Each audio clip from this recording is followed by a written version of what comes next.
Welcome to Rob Talks. Today we're talking tarot cards. Was this card meant to find you today?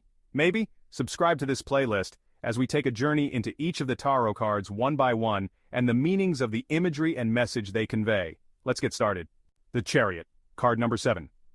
The Chariot is depicted as a strong figure, often believed to be an empress or emperor, riding in a chariot pulled by two sphinxes or horses, often of contrasting colors, one black and one white, symbolizing opposing forces. The charioteer holds no reins, indicating that he controls the chariot through willpower and determination. The chariot is usually set against a background of a city or a vast landscape, symbolizing the challenges ahead.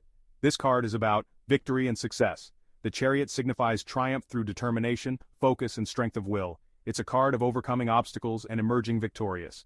It's also about control and willpower. This card emphasizes the importance of self-control, discipline, and the ability to steer your life in the direction you desire.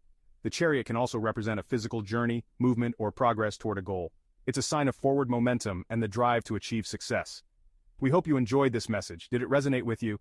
If so, please leave us a comment, give us a thumbs up, and subscribe. Thank you.